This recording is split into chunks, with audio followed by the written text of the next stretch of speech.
Greetings and welcome to Young Aspirations with Fredy Mashate. We are joining you from Southwest Africa, South Africa's National Science Festival, and with me I have a very important person today. Her name is Heather Massie. She is the writer, performer of an award-winning show. Has about 24 awards thus far, internationally acclaimed play coming out of New York City, and I'm excited. Thank you, Heather, for having us this afternoon.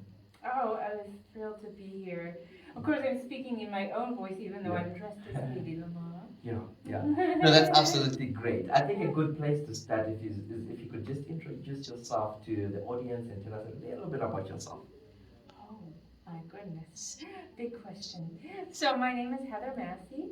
I am a New York City artist, actor, writer, producer, and I love science. I was studying astrophysics because I wanted to be an astronaut and ended up with a theater arts degree and have worked as a professional actor for some years and eventually realized that science was very important to me. I wanted to bring it into my life, back into my life rather. So I married my love of science with my love of art, and now I feature the story of the actress and inventor Hedy Lamarr in my play Hedy, The Life and Inventions of Hedy Lamarr. That's perfect. I'm curious to know, and we've been speaking in the world of science communication how we can marry the two, science and art, and you use theater as a way to communicate, but also inspire young people. How has your message been received, especially using art as an instrument to communicate, and what have you found to be the power of that? Power of that. Yeah. Well, I think it's a wonderful thing that it's theater, so that I not only perform in theaters and arts festivals, but science centers and science festivals, university schools, museums, libraries, technology conferences, STEM and STEAM events. Um, the fact that it speaks to all those audiences is really a gift to me, Hedy's gift to me, and it really does seem to speak to audiences of all ages, Yeah. which is really amazing, and also of many cultures, because even in the United States, a lot of people don't know of Hedy Lamarr, Yeah. and they can still enjoy the show. And people who do know about Hedy Lamarr may not know that she was an inventor. Yeah. So my mission in doing the work is to inspire audiences to find ways to make the world a better place and also to follow their passions, especially to encourage young people, especially young women and girls in science and technology, and to establish Hedy Lamarr as a role model for intelligence, ingenuity, and invention. Because in her lifetime, she was known as the most beautiful woman in the world, so people didn't really get past her face to recognize that she was genius. Yeah. If I can just and actually agreeing with what you were saying, just take this moment to actually recognize Prof. Mike Bruton, who said that there is no, that art, it does a better job at explaining science or communicating science than science itself. So I think it's beautiful that we are tapping into art, into theater as a means of communication, as a means to inspire, as a means to tell some of the stories that have not been, kind of told in the past. And Mike Bruton is one of the first people I met in South Africa who saw my show, and his son saw my show. His son introduced me to the gent who's videoing here, Steve Sherman of Living Maths. And yes, using art to communicate science I think is very powerful, because you can use a painting to communicate science, and all the visuals that you see about science that are teaching you how things work by you seeing an image, that's all graphic art. And it can be a song, it can be a poem, it can be a novel, so many different branches of art can communicate science. No, I think it brings us perfectly fine, because you already start to speak about Hedy Lamarr and the play that you have taken across the world, the life and invention of Hedy Lamarr. Can you tell us a little bit about her? And you have already started to tell us that she was beautiful, but she was also an inventor. Can you just share with our audience a little bit in a summary of who she was? Yes, so Hetty was a Hollywood film star in the 1930s, 40s, and 50s. She was originally from Austria,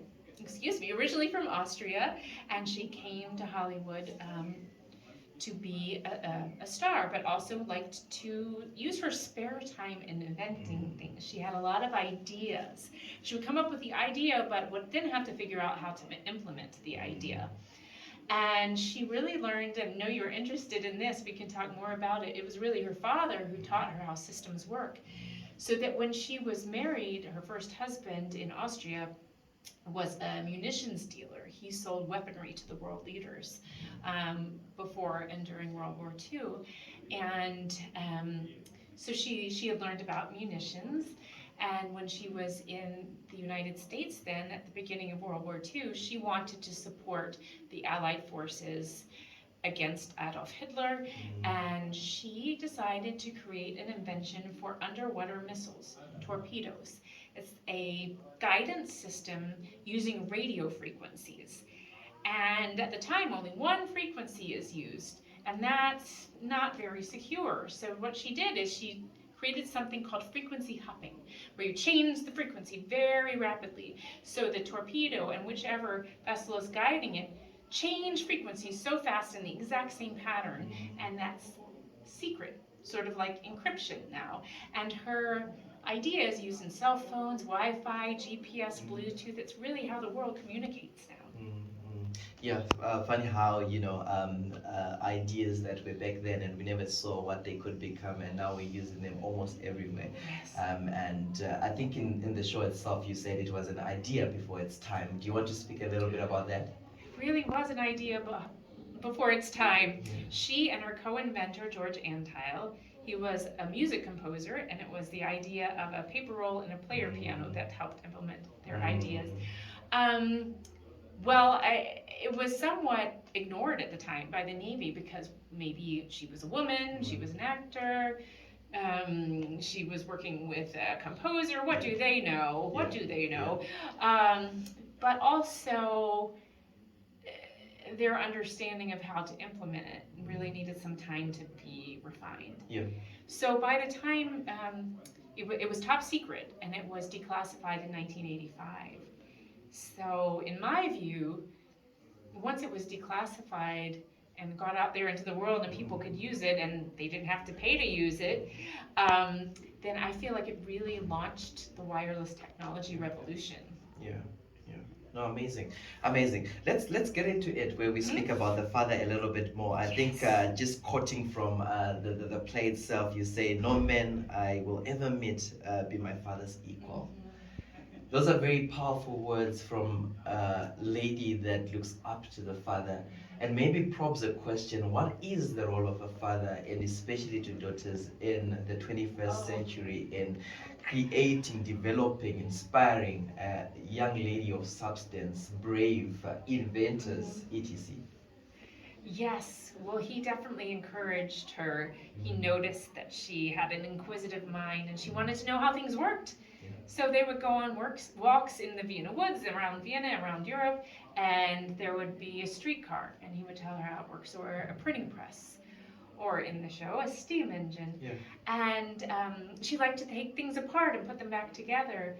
Her son has a music box that she took apart when she was 5, and I think that is just really neat, since a music box works in a similar way to a player piano, which is key to her contribution to the world. So she really looked up to her father, and he, because he supported what she loved and didn't say, oh, a girl should really be doing these other things. No, she did have ballet lessons and she did have piano lessons, and that helped her in her performance career.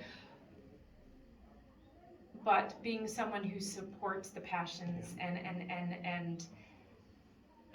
increases the knowledge of their child in whatever areas those are, that's a really beautiful thing. Yeah. Yeah, no, most certainly. You know, and I guess I just want to tie this notion because she goes on to be married about 6 times. And whilst the society sometimes might tend to look at this with a negative eye, could we possibly insinuate or say that Haiti was someone who understood what love was from the love that obviously she got from the father, and therefore if she did not see it, then she was also brave enough to move from one place. Yes, yes. Do you want to comment on that? Yeah, she was brave enough. Like the message is that her father said, you must make your own decisions, mold your own character, and think your own thoughts. Powerful. So her first husband did not allow her to act anymore. And that was something very important to her. And so she was really put in a glass cage, and that didn't allow her to fly. So she flew. She made sure that she went somewhere where she could do those things that she loved to do. Yeah. And there's some of these things still happen in our society, right? They do. In the African culture, where women are still expected to get married and stay at home and not do anything, stop chasing their. So I think it's a beautiful story to be telling and reminding ourselves that, you know, if a place is not serving you, and like Hedy Lama, it might be worth your while to fly. Yeah, yeah. I just wanted to also just speak about male pride because that's another theme that you kind of bring out with the play. So, you know, in the instances where male pride gets in the way of invention of progress, what should young women do in response? Oh, this is something I'm learning. All of us are learning coming up because, yes, young women get messages from society, from family members, from people they're dating, that, oh, maybe you should do something different, not do science. So it's believing in yourself and knowing that those things that you love, science or maths or engineering, and holding fast to that even when you have people who might fight against you. It takes courage and strength, and sometimes being strong enough to ask other people for help, and things like that. I mean, I was studying science, and then I studied theater arts, and I like to think I just made another choice, but some of those messages did affect me. So in terms of male pride, it really was the Navy dismissing her idea for some time and not compensating her and George for what they did. That was difficult. Then. So, in terms of what we can do to support young women, it's still something I like to ask other people about, and I would ask you that. What more can I do to support young women in science as well? No, interesting, and we take it as food for thought, I guess, and we continue to think about these things and say, how do we open up this space? Because some of these challenges still exist, obviously, in this day and age. But I just wanted to switch our conversation a little bit as you speak about how you were in the science and also passionate about theater. So was Hedy Lama, also, you know, the similarities, right? Can you speak to young people? Because oftentimes I think we think that handling multiple disciplines could be a disadvantage. Can you speak to that and how that can speak to purpose and passion? Oh, yes. So I think that it's really important to think about those things that you love to do, those things that make your heart sing, and to find some way to spend your life doing those things. Because that's where you're going to do your best work, have your best life, make your best contribution to society. And really, this is a lesson that I learned a long time ago, but really rings true now. Because when you ask astronauts, if you ask almost any astronaut, what should I study to become an astronaut? They almost always say go into whatever field of science you're most passionate about. Because then you're going to do good work. You'll be more likely to be at the top of your field, to have a chance to do that. And if you don't get a chance to do that, you're still going to have a happy life and make your best contribution to society. So, but when you think about those things you love, you say, well, I love this thing, and I love this thing, and I love this thing, but they all seem very different. I have to choose. You feel like in a lot of ways in school you do have to choose, but maybe you can get a major in one thing and a minor in another, and then maybe at some point you find this third thing and you remember that thing, and you get this idea of how, oh, I can put this and this and this together, and in that way you create something new. And it's something new that could have only come from you because you love these things and you know about these things, and that no one else ever in the world could have come up with that. So, and it might not be now, and what you love might change, but knowing that it doesn't have to just be one thing in the way that it's always been done. Because, say, Hetty, she did not have schooling in engineering and invention. She left school at about 16 and studied theater and film. And whenever she had an idea for something, she'd go out and buy books. So I said that she dated Howard Hughes, who was an airplane designer. He wanted the fastest plane in the world, but his airplanes had very boxy wings. And she's like, they shouldn't be square. So she got a book on birds. She found the fastest bird, the most what's more aerodynamic, a bird. Book on fish. She found the fastest fish. And she combined those two into an airplane design with swept wings. So maybe Hetty Lamar, who we have to thank for that. And in terms of male pride, I want to say a lot of you are young men, and you might love science, and you may have 30 boys in your class and 3 girls. But think about how it might feel to them being in this place, because think about a time where you're in a place where you are the one who's different, and how that might feel. So consider how the girls might be feeling in that situation, and be their friend. Work with them in groups and let them have a voice. Be okay with them leading the group sometimes, because diversity is one of the big things they're really noticing now in corporations and businesses, that the more diverse the people are at the table making decisions, the better the outcome. And the better your work as a group will be. Powerful. And I think very powerful. You're speaking to me. You're speaking to many young people that are going to be watching this. But as we just had towards the end, I just wanted to take you to a place where, again, we go back into the play and some of the things that touched me and transformed me. And this is because partly the world is just this brutal place, right, where you have a lot of efforts that you try to put into something and it doesn't work out, or you're not appreciated. And I guess that is the story of Hedy Lama and all the criticism and her not being appreciated. So I wanted you to just go back into the play, and if you could take us through the paradoxical commandments. I learned something new today. Yes.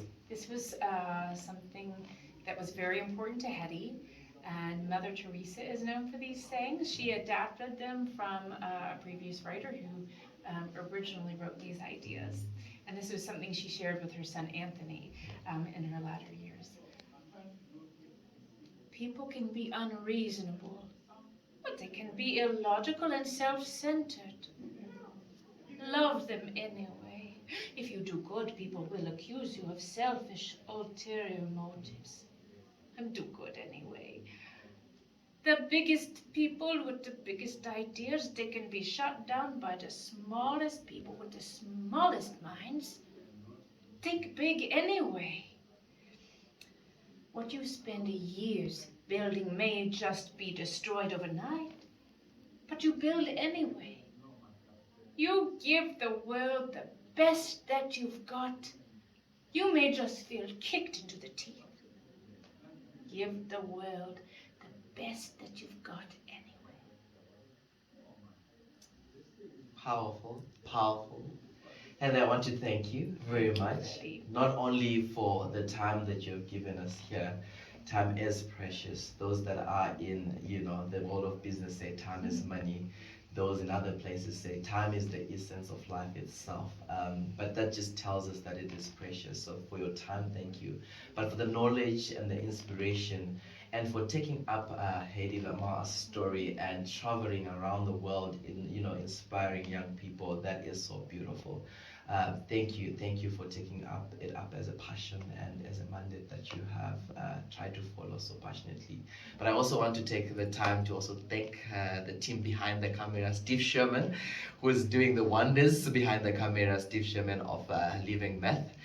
Thank you very much for allowing us for this to happen in this space. To Southwest Africa for inviting such an amazing lady and performer and writer, award-winning. Thank you so very much. Thank you. Do you have any last words that you would like to leave young people with? Oh. Again, those things that you love,